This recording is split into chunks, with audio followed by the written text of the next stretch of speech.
പിതാവിന്റെയും പുത്രന്റെയും പരിശുദ്ധാത്മാവിന്റെയും നാമത്തിൽ ആമേൻ. അമ്മേ പരിശുദ്ധമ്മേ, അമ്മേ പരിശുദ്ധമ്മേ, ദൈവമാതാവേ, ദൈവമാതാവേ, കൃപാസനത്തിലൂടെ ഞങ്ങൾക്കും ഞങ്ങളുടെ ദേശത്തിനും അമ്മ മാധ്യസ്ഥം തേടി തന്ന എല്ലാ അനുഗ്രഹങ്ങൾക്കും കൃപകൾക്കും ഞങ്ങളിപ്പോൾ ഹൃദയം നിറഞ്ഞ നന്ദി പറയുന്നു. അമ്മേ പരിശുദ്ധമ്മേ, ദൈവമാതാവേ, 2004 ഡിസംബർ 7 ഉച്ചകഴിഞ്ഞ് 2:30 കൃപാസനത്തിൽ സംഭവിച്ച അമ്മയുടെ പ്രത്യക്ഷപ്പെടലിനെ കുറിച്ച് തിരുസഭയ്ക്ക് സമർപ്പിച്ചിരിക്കുന്ന പഠനരേഖകളുടെ മേൽ സഭാത്മകമായ പഠനം ആരംഭിക്കുവാൻ ഞങ്ങൾ അങ്ങയോട് താഴ്മയോടെ പ്രാർത്ഥിക്കുന്നു. അമ്മേ പരിശുദ്ധമ്മേ, ഭൂസ്വർലോകങ്ങളുടെ രാജ്ഞിയായ അങ്ങയ്ക്ക് ഭൗമസംരക്ഷണത്തിനായി പ്രപഞ്ച പ്രകൃതിയെ തന്നെ തിരുസഭ പ്രതിഷ്ഠിക്കുവാൻ ഈ പ്രത്യക്ഷീകരണം വഴി ഇടയാക്കണമേ. പരിശുദ്ധമ്മേ, ജപമാല മാതാവേ, സകല കൃപാസനം പ്രാർത്ഥനകളോട് ചേർത്ത് ഞങ്ങളിപ്പോൾ പ്രാർത്ഥിക്കുന്ന ഈ കുടുംബത്തിന്റെ പ്രത്യേക നിയോഗം പരമക്കളെ.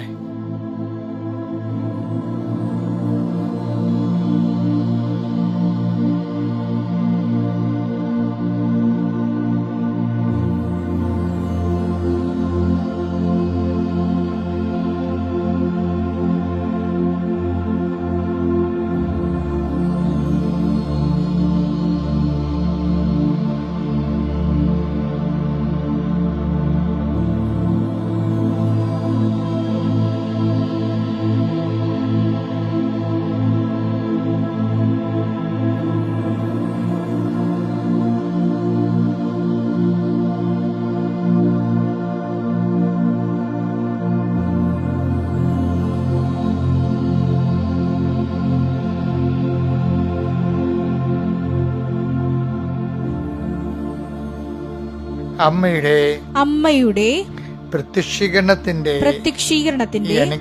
ഈ അനുഗ്രഹവേളയിൽ ഞങ്ങൾക്ക് സാധിച്ചു തരുവാൻ കനിയണമേ. ആമേൻ. വിശ്വാസ പ്രമാണം. സർവശക്തനായ പിതാവും ആകാശത്തിന്റെയും ഭൂമിയുടെയും സൃഷ്ടാവുമായ ദൈവത്തിൽ ഞാൻ വിശ്വസിക്കുന്നു. അവിടുത്തെ ഏകപുത്രനും ഞങ്ങളുടെ കർത്താവുമായ ഈശോമിശിഹായിലും ഞാൻ വിശ്വസിക്കുന്നു. ഈ പുത്രൻ പരിശുദ്ധാത്മാവിനാൽ ഗർഭസ്ഥനായി കന്യകാമറിയത്തിൽ നിന്ന് പിറന്ന് പൊന്തിയോസ് പീലാത്തോസിന്റെ കാലത്ത് പീഡകൾ സഹിച്ച് കുരിശിൽ തറയ്ക്കപ്പെട്ട് മരിച്ച് അടക്കപ്പെട്ട് പാതാളങ്ങളിൽ ഇറങ്ങി മരിച്ചവരുടെ ഇടയിൽ നിന്ന് 3-ാം നാൾ ഉയർത്ത് സ്വർഗത്തിലേക്ക് എഴുന്നള്ളി സർവശക്തിയുള്ള പിതാവായ ദൈവത്തിന്റെ വലതുഭാഗത്തിരിക്കുന്നു. അവിടെ നിന്ന് ജീവിക്കുന്നവരെയും മരിച്ചവരെയും വിധിക്കുവാൻ വരുമെന്നും ഞാൻ വിശ്വസിക്കുന്നു. പരിശുദ്ധാത്മാവിലും ഞാൻ വിശ്വസിക്കുന്നു. വിശുദ്ധ കത്തോലിക്കാ സഭയിലും പുണ്യവാന്മാരുടെ ഐക്യത്തിലും പാപങ്ങളുടെ മോചനത്തിലും ശരീരത്തിന്റെ ഉയർപ്പിലും നിത്യമായ ജീവിതത്തിലും ഞാൻ വിശ്വസിക്കുന്നു. ആമേൻ. സുഖസ്ഥനായ ഞങ്ങളുടെ പിതാവേ, അങ്ങയുടെ നാമം പൂജിതമാകണമേ. അങ്ങയുടെ രാജ്യം വരണമേ. അങ്ങയുടെ തിരുമനസ് സ്വർഗത്തിലെ പോലെ ഭൂമിയിലും ആകണമേ. അന്നു വേണ്ടുന്ന ആഹാരം ഇന്ന് ഞങ്ങൾക്ക് തരണമേ. ഞങ്ങളോട് തെറ്റ് ചെയ്യുന്നവരോട് ഞങ്ങൾ ക്ഷമിക്കുന്നത് പോലെ ഞങ്ങളുടെ തെറ്റുകൾ ഞങ്ങളോടും ക്ഷമിക്കണമേ. ഞങ്ങളെ പ്രലോഭനത്തിൽ ഉൾപ്പെടുത്തരുതേ, തിന്മയിൽ ഞങ്ങൾ രക്ഷിക്കണമേ. ആമേൻ. നന്മ നിറഞ്ഞ മറിയമേ, സ്വസ്തി. കർത്താവ് അങ്ങയുടെ കൂടെ സ്ത്രീകളിൽ അങ്ങ് അനുഗ്രഹിക്കപ്പെട്ടവളാകുന്നു. അങ്ങയുടെ ഉദരത്തിൻ ഫലമായി ഈശോ അനുഗ്രഹിക്കപ്പെട്ടവനാകുന്നു. പരിശുദ്ധ മറിയമേ, തമ്പുരാന്റെ അമ്മേ, പാപികളായ ഞങ്ങൾക്ക് വേണ്ടി ഇപ്പോഴും ഞങ്ങളുടെ മരണസമയത്തും തമ്പുരാനോട് അപേക്ഷിക്കണമേ. ആമേൻ. എൻ്റെ പ്രിയപ്പെട്ടവരെ, ഇന്ന് ഞായറാഴ്ചയാണ്, മാർച്ച് 23-ാം തീയതി, കർത്താവിൻ്റെ ദിവസം. എല്ലാവർക്കും അച്ഛൻ്റെ ഹൃദയത്തിൽ അത്രയുമുള്ള അത്രയും സന്തോഷം നിങ്ങളുടെ ഹൃദയത്തിൽ ഉണ്ടാകട്ടെ എന്ന് പ്രാർത്ഥിക്കുന്നു. ഞായറാഴ്ചയ്ക്ക് ഒരു ആഹ്ലാദം ഉണ്ടാകണം കേട്ടോ. കർത്താവിന് ഭയങ്കര സന്തോഷമായിരിക്കും. കർത്താവിൽ സന്തോഷിക്കുന്നവർ ഞായറാഴ്ചയിൽ സന്തോഷിക്കും. അത് കർത്താവിൻ്റെ ദിവസമായതുകൊണ്ട് കർത്താവ് നിന്റെ ഉന്നതമായ ദിവസത്തെ ഓർത്ത് നന്ദി പറയുന്ന കർത്താവേ, നീ ഉയർത്തുന്നേറ്റതിൻ്റെ ഉന്മാദത്തിലാണ് ഞങ്ങൾ പ്രഭാതത്തിലെ. കർത്താവ്, എൻ്റെ പ്രാർത്ഥന ഞാൻ ആരെയാണ് അഡ്രസ്സ് ചെയ്യണമെന്നല്ല കർത്താവേ, എൻ്റെ പ്രാർത്ഥന ലളിതമാണെന്നുള്ളതും അത് ഹ്രസ്വമാണെന്ന് എല്ലാവരെയും അത് ഉൾക്കൊള്ളുന്നില്ലെന്നൊക്കെ എനിക്കറിയാം. പക്ഷെ ഇതൊക്കെ ശുഭമാക്കാൻ നിനക്ക് കഴിയും. ആരെല്ലാമാണ് കർത്താവ് ആത്മാർത്ഥമായി പ്രാർത്ഥനയിൽ പങ്കെടുക്കുന്നത്, അവിടെ യോഗ്യതയും അയോഗ്യതയും നോക്കാതെ അവർക്ക് ആവശ്യമായത് ചെയ്തു കൊടുക്കാൻ കർത്താവിനെ സഹായിക്കണമെന്ന് പ്രാർത്ഥിക്കുന്നു. 39 വർഷം ഞാൻ അർപ്പിച്ച കൃപാനയുടെ യോഗ്യതയാൽ കൃപാസ്ഥാനത്താറെ ജീവനോടെ പ്രത്യക്ഷപ്പെട്ട പരിശുദ്ധമ്മയുടെ മാധ്യസ്ഥതയാൽ കർത്താവ് ഈ പ്രാർത്ഥനയെ നീ സാർത്ഥകമാക്കണമെന്ന് പ്രാർത്ഥിക്കുന്നു. കർത്താവ് വീട് ഭവനരഹിതരെ സംബന്ധിച്ച് പ്രാർത്ഥിക്കുന്നു. വിവാഹത്തിന് വേണ്ടി ഒരുങ്ങുന്നവരെ, നോൻപ് കഴിയുമ്പോൾ വിവാഹത്തിന് വേണ്ടി ഒരുങ്ങുന്നവരെ സംബന്ധിച്ച് പ്രാർത്ഥിക്കുന്നു. വിവാഹത്തിന് വേണ്ടിയുള്ള സാമ്പത്തികം സമാഹരിക്കാൻ വേണ്ടി കഷ്ടപ്പെട്ട് സമ്പാദിക്കുകയും അത് അതിൻ്റെ പരിശ്രമങ്ങൾ പരാജയപ്പെടുകയും ചെയ്യുന്നതിൻ്റെ വേദനകളെ അനുസ്മരിച്ചുകൊണ്ട് പ്രാർത്ഥിക്കുന്നു. ഒത്തിരി പരീക്ഷകൾ നടന്നുകൊണ്ടിരിക്കുന്ന സമയമാണ് ഈശോയെ. പരീക്ഷകളെ ഓർത്ത് പ്രാർത്ഥിക്കുന്നു. പരീക്ഷകളെ അതിജീവിക്കാൻ കർത്താവ് പരീക്ഷയ്ക്ക് ഉന്നതമായ വിജയം ലഭിക്കാൻ മക്കളെ ഇടയാക്കണം പ്രാർത്ഥിക്കുന്നു. അവിടെ കഴിവ് കൊണ്ടല്ല, ദൈവത്തിൻ്റെ കൃപ കൊണ്ട് അവർക്ക് കർത്താവിൻ്റെ ശക്തി അവർ പ്രവർത്തിക്കാൻ ഇടയാക്കാൻ പ്രാർത്ഥിക്കുന്നു. ഈശോയെ, ഞങ്ങളൊരു വർഷം മുഴുവൻ പഠിച്ചതാണ്. ഒരു ജീവിതത്തിൻ്റെ പ്രധാനപ്പെട്ടൊരു വർഷമാണ്, അധ്യയന വർഷമാണ് കടന്നു പോയിരിക്കുന്നത്. ഈ അധ്യയന വർഷത്തിൽ കർത്താവ് അവസാനത്തിൽ ഞങ്ങൾ ഹാർവസ്റ്റിങ്ങിൻ്റെ ടൈമാണ്. കർത്താവ് ഇതെല്ലാം കർത്താവ് അനേകം മക്കൾക്ക് അനുഗ്രഹമാക്കണമെന്ന് പ്രാർത്ഥിക്കുന്നു. കർത്താവ് ഒത്തിരിയേറെ തൊഴിലുകൾ ചെയ്യേണ്ടി വരുന്നവരുണ്ട്. ഞായറാഴ്ച പോലും എല്ലാം മുടക്കി കർത്താവിൽ വിശുദ്ധമായി ആചരിക്കുന്നവരുണ്ട്. അതുപോലെ ഞായറാഴ്ച കുർബാനയ്ക്ക് പോലും പോകാതെ വയറ്റിപ്പഴപ്പിന് വേണ്ടി ജോലി ചെയ്യുന്നവരുണ്ട്.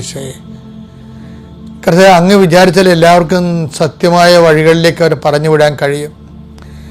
ആഴമായ ആധ്യാത്മികമായ ബോധ്യം ഉണ്ടാകാതിരിക്കുന്നതും പ്രലോഭനങ്ങൾ അടിക്കടി വീണത് കൊണ്ട് സ്വാഭാവികമായി ഇങ്ങനെയുള്ള പ്രലോഭനങ്ങൾ കൂപ്പുകുത്തി ഞായറാഴ്ച ഉണ്ടാക്കുന്ന വരുമാനം കൊണ്ട് കടങ്ങളുണ്ടെന്നൊക്കെ ദുർന്യായങ്ങളൊക്കെ പറഞ്ഞ് ഓരോ മനുഷ്യരും ഓരോ കാര്യങ്ങൾ ചെയ്യുന്നുണ്ട്. അവിടെ മേലെല്ലാം കർത്താവ് ആഴമായ ആധ്യാത്മിക ബോധ്യം നൽകുകയും അവരെ നിലനിർത്തുകയും സന്തോഷിപ്പിക്കുകയും ചെയ്യണമെന്ന് പ്രാർത്ഥിക്കുന്നു. അവിടെ തെറ്റുകളെ അവർക്ക് ബോധ്യപ്പെടുത്തി കൊടുക്കണം പ്രാർത്ഥിക്കുന്നു. അതിനേക്കാൾ ഉപരി ചെയ്യാതിരിക്കാനുള്ള ഇച്ഛാശക്തി അവർക്ക് നൽകണം പ്രാർത്ഥിക്കുന്നു. കർത്താവ് ഓരോ മക്കളും പ്രതീക്ഷിക്കുന്ന ഓരോ ഡേറ്റുകളുണ്ട്. കർത്താവെ, അവർ പ്രതീക്ഷയോടെ കാത്തിരിക്കുന്ന ഡേറ്റുകൾ, ചില പരീക്ഷാ ഫലം വരുന്നതായിരിക്കാം, ചിലപ്പോൾ എന്തെങ്കിലും അംഗീകാരം ലഭിക്കുന്നതായിരിക്കാം. അത് എന്ത് തന്നെയായാലും കർത്താവെ, അങ്ങ് അത് ഏറ്റെടുക്കണം പ്രാർത്ഥിക്കുന്നു. എൻ്റെ കർത്താവിൻ്റെ ഉന്നതമായ നാമത്തിൽ യാത്രകളെ സംബന്ധിച്ച് പ്രാർത്ഥിക്കുന്നു. എൻ്റെ ഉന്നതമായ നാമത്തെ കൂട്ടായ്മകളെ സംബന്ധിച്ച് പ്രാർത്ഥിക്കുന്നു. എൻ്റെ കർത്താവ് ഉന്നതമായ നാമത്തിൽ ചില യോഗങ്ങൾ കമ്മിറ്റികളിലൊക്കെ നിർണയമായ തീരുമാനം എടുക്കേണ്ടിയുള്ളപ്പോൾ അത് അനുകൂലമായി മാറാൻ വേണ്ടി പ്രാർത്ഥിക്കുന്നു. എൻ്റെ കർത്താവ് ഉന്നതമായ നാമത്തിൽ സഭയുടെ അധികാരത്തിൽ വീട്, ജോലി, വിവാഹം, ജോലി, പഠനം, അങ്ങനെയുള്ള എല്ലാ മേഖലകളിലും കർത്താവെ മക്കൾക്ക് തകർച്ച സംഭവിച്ചിരിക്കുന്ന സ്ഥലങ്ങളെല്ലാം വിടുവിക്കാൻ വേണ്ടി പ്രാർത്ഥിക്കുന്നു. ഈശോ ജപ്തി നടപടികൾ നേരിടുന്ന ഒരു കാലമാണ് ഈശോ ഇത്. ഒത്തിരി പേര് അങ്ങ് സഹായത്തിനോട് നന്ദി പറയുന്നു. ഈശോ, ഇനിയും ബാക്കിയുള്ളവർ അങ്ങ് ആശ്രയിക്കുന്നവരെ അവരെ വിടുതൽ പ്രാപിക്കാൻ ഇടയാക്കണം പ്രാർത്ഥിക്കുന്നു. എൻ്റെ കർത്താവിൻ്റെ ഉന്നതമായ നാമത്തിൽ സഭയുടെ അധികാരത്തിൽ കുരിശിൻ്റെ അടയാളത്തിൽ ദൈവത്തിൻ്റെ ശക്തിയാൽ നിങ്ങളുടെ വീട്, ജോലി, വിവാഹം, വഴികൾ, വെള്ളം, വെളിച്ചം, നിങ്ങളുടെ സർട്ടിഫിക്കറ്റുകൾ, പരീക്ഷകൾ, പഠനങ്ങൾ, നിങ്ങൾക്ക് കിട്ടാനുള്ള രേഖകൾ, കുടുംബരേഖകൾ, റവന്യൂ രേഖകൾ, എഡ്യൂക്കേഷൻ വിദ്യാഭ്യാസ രേഖകൾ, എല്ലാ രേഖകളും കിട്ടാനുള്ള വിസ പുതുക്കി കിട്ടേണ്ടവർ, പാസ്പോർട്ടുകൾ, അതുപോലെ എന്തെല്ലാം രേഖകൾ കിട്ടിയാൽ കർത്താവ് ജീവിതം ശുഭമാകും. അതനുസരിച്ച് രേഖകൾ കുടുങ്ങിപ്പോയവർ, നിന്നുപോയവർ, കിട്ടാത്തവർ, കിട്ടാൻ പറ്റാത്തതെന്ന് വിചാരിക്കുന്നവർ, കളഞ്ഞുപോയവർ, കൈമോശം വന്നവർ എല്ലാവരെയും എൻ്റെ കർത്താവിൻ്റെ ഉന്നതമായ നാമത്തിൽ സഭയുടെ അധികാരത്തിൽ കുരിശടയാളത്തിൽ ദൈവശക്തിയിൽ ആസ്വദിക്കുന്നു. എൻ്റെ മക്കളെ, ഇന്നത്തെ ദിവസം നമുക്ക് മാർച്ച് 23 ഞായറാഴ്ചയാണ്. നിങ്ങൾക്ക് നമ്മൾ സീരിയസ് ടോക്കാണ്. ശുഭമാക്കുക എന്നുള്ള ഒരു വിഷയത്തിൻ്റെ ഒന്നാം ഭാഗം നമ്മൾ ഇന്നലെ കണ്ടു. ഇന്ന് കാണുന്നത് ശുഭമാക്കാൻ വേണ്ടി നമ്മൾ ചെയ്യേണ്ട കുറച്ച് കാര്യങ്ങളുണ്ട്. ദൈവം നമ്മുടെ ജീവിതത്തിലെ ഉദ്യമങ്ങളെ, സംരംഭങ്ങളെയൊക്കെ ശുഭമാക്കാൻ വേണ്ടി നമ്മൾ ചെയ്യേണ്ട കാര്യങ്ങളുണ്ട്. അത് തോബിത്ത് 14-ാം അധ്യായമാണ് 9-ാമത്തെ വാക്യം. നിനക്ക് ശുഭം ഭവിക്കാൻ നിനക്ക് ശുഭം ഭവിക്കാൻ നിയമവും പ്രമാണങ്ങളും പാലിക്കുകയും. നിയമവും പ്രമാണങ്ങൾ ശുഭം ഭവിക്കണമെങ്കിൽ ചെയ്യേണ്ട 2 കാര്യങ്ങളുണ്ട്. എന്താണ്? ഒന്ന് നിയമം, രണ്ടാമത് പ്രമാണം. രണ്ടും ഒന്നാണ്. ദൈവവചനം എന്നാണ് ഉദ്ദേശിക്കുന്നത്. നിനക്ക് ശുഭം ഭവിക്കുക. ഈ ഉടമ്പടി സംഭവിക്കണം അതാണ്. നിനക്ക് ശുഭം ഭവിക്കാൻ നിയമങ്ങളും പ്രമാണങ്ങളും പാലിക്കുകയും നീതിയോടും കരുണയോടും കൂടെ വർത്തിക്കുകയും ചെയ്യണം. അപ്പൊ നമുക്ക് ശുഭം ഭവിക്കാൻ വേണ്ടി നമുക്ക് ചെയ്യാവുന്ന കാര്യങ്ങളുണ്ട്. എന്താണ്? ഒന്ന്, ദൈവവചനം അനുസരിച്ച് ജീവിക്കണം. രണ്ടാമത്തേത് എന്താണ്? നീതിയോടെ എവിടെ ചെന്നാലും നീതി ഉണ്ടാകണം.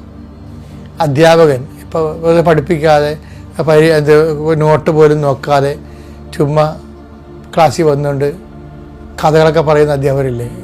എൻ്റെ കാലത്ത് കുറേ അധ്യാപകരുണ്ടായിരുന്നു. അവർ വന്നിട്ട് ഭയങ്കര നാട്ടുപുരാണങ്ങളും അതുപോലെ തന്നെ ലോകകാര്യങ്ങളും തത്വജ്ഞാനങ്ങളൊക്കെ പറയും. അപ്പം തന്നെ നമുക്ക് മനസ്സിലാവും എന്താണ് ഇവർ നോട്ട് നോക്കിയിട്ടില്ല.